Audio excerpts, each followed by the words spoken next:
Hello and welcome to Redskins Talk TV. This is your host, Dre. Now we have an up-and-coming game on Monday Night Football, another primetime game, my Redskins against the Seattle Seahawks. This is going to be a tough game for many reasons. The three phases of football, offense, defense, special teams, are going to be tested.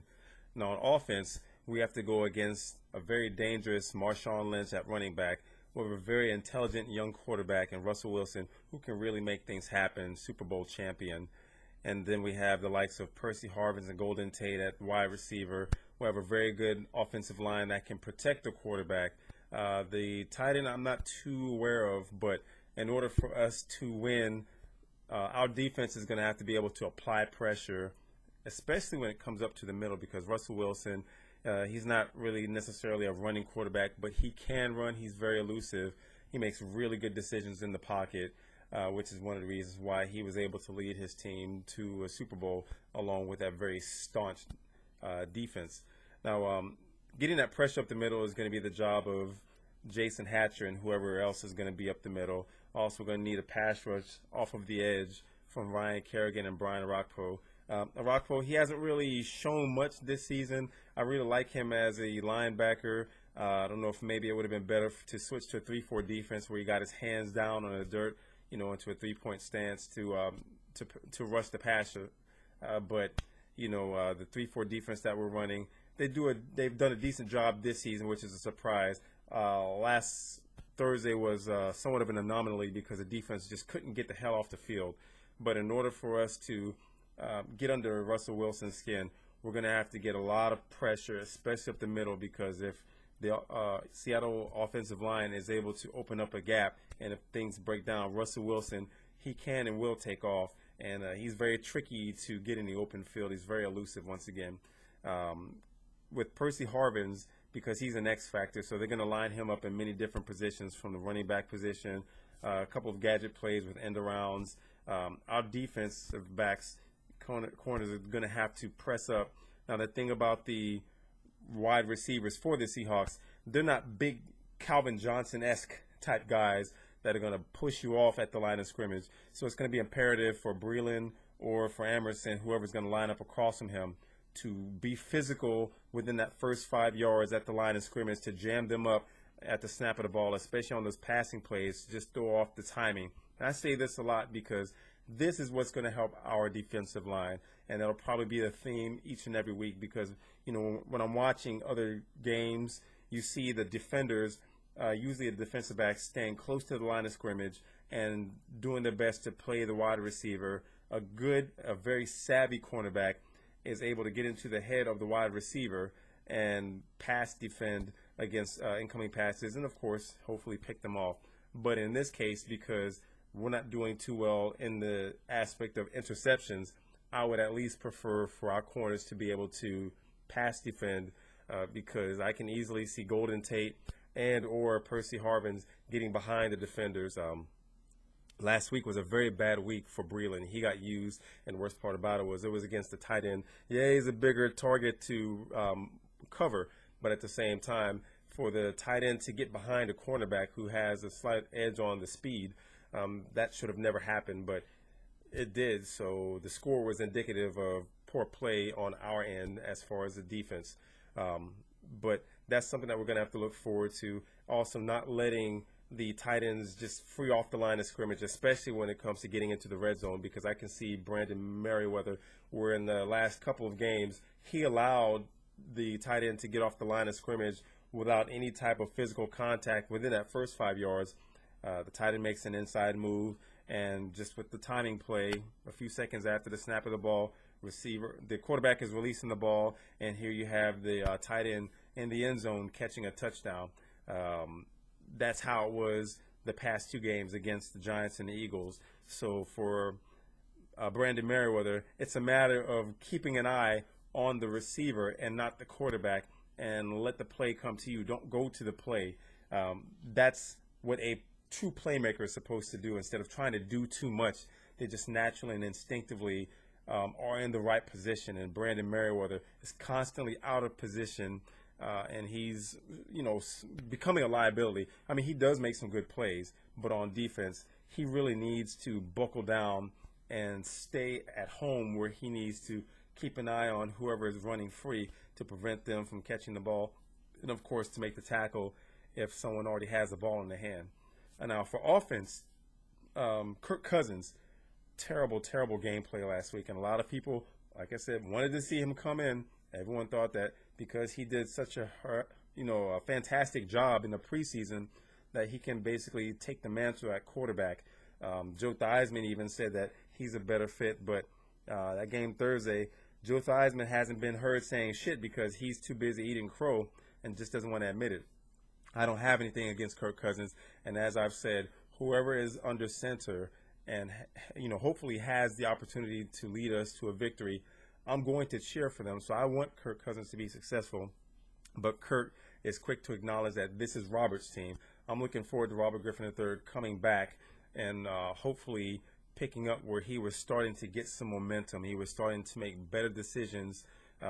Just a freak accident that took him out, but not going to really talk about him until he actually steps in the game and plays. But Kirk Cousins has got to make better decisions because the defensive backs last Thursday were sitting on the routes, and because the score was so far and away from us, it was a pass situation. So they already, it's like they were reading him like a Dr. Seuss book, and they knew exactly where he was going to throw to. And sitting on the routes, they were able to break before the receivers did, and it led to him throwing 4 interceptions. So they were forced, but at the same time, the play calling from Jay Gruden is going to be crucial because this is a game in which we can whittle down that defense by just continually working up the field and getting first downs. No matter how strong a defense is, there's only so much conditioning. When they cannot get off the field, that's when they start making the mistakes.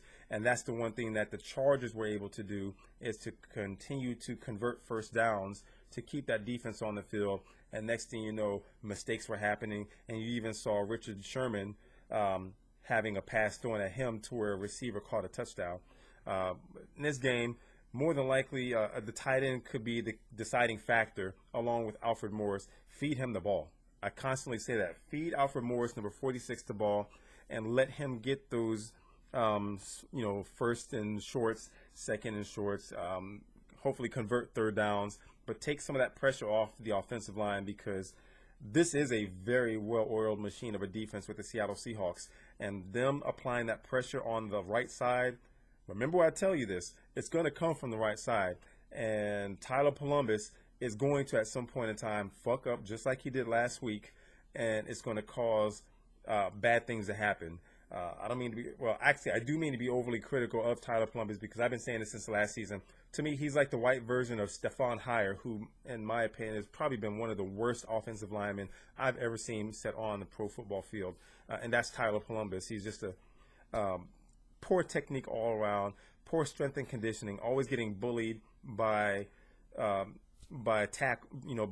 defensive ends.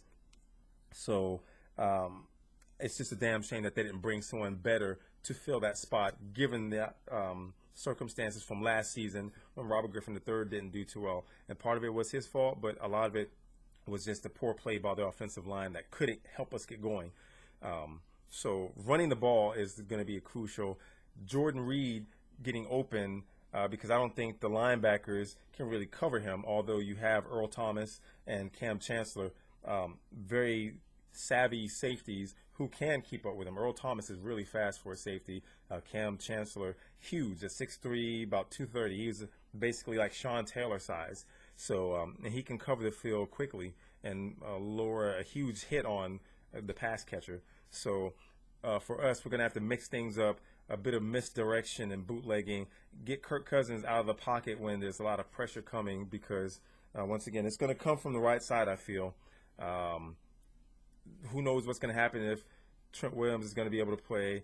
He's going to be limited in his movement because of his injured knee. So I can see some pressure coming from the right side as well. But the left side, but I'm worried more about the right, because we have a terrible right guard and a terrible right tackle with Chris Chester and Tyler Columbus. And then, of course, with the wide receiving core that we have Deshaun Jackson, who his shoulders should be feeling better. He's got that time away. You also have Ryan Grant. You have Aldrick Robinson. I don't know if he's going to play. Pierre Garçon and Andre Roberts. those guys can get open given opportunity. The corners will play physical at the line of scrimmage, and it's up to them to break out of that jam and get some separation. But Kirk Cousins is going to have a hot hand and get the ball out of his hand quickly to avoid looking up at the sky often. Now, as far as special teams, Percy Harvins is one of the more dangerous returners, kick and punt returners in the league, besides Devin Hester. So special teams is going to have to be able to buckle down and play sound football, and hopefully not let the kicker or punter be the last line of defense, because if that's the case, we've already lost that battle. So a special teams coach has got to work on some sound game mechanics and make sure that guys stick home and don't over pursue and try to catch up with Percy Harvins, because he's fast. But I think those are just the phases. If we can get some momentum and keep the game competitive, it could go either way. But at the same time, the formula that the Chargers use, while we don't have quite that personnel, the philosophy that they use is something that Coach Gruden, not John, but Jay Gruden should look into and formulate that and use the running game as well as the tight end as a centerpiece to throwing that defense off balance. The more they can get open and the quick passing game, I think that's going to be crucial. So instead of trying for those the quick touchdowns, because once again, if our defense struggles to get off the field, the worst thing is to get the ball back and then have a quick 3 and out so that the defense comes back on the field. They need the rest. So a sound game plan from the offense, which is should rely heavily on the running game, it could help us. The Seattle Seahawks, a great team. I can't take anything away from that. I mean, they're the Superbowl champs, but they can be beaten, and the Chargers have proven that. But anyway, I've let this video kind of go on as long as it should have. But I just wanted to give my keys to success this coming Monday. If you like this video, I hope that you like, subscribe, and share. To my Redskins family, hail to the Redskins.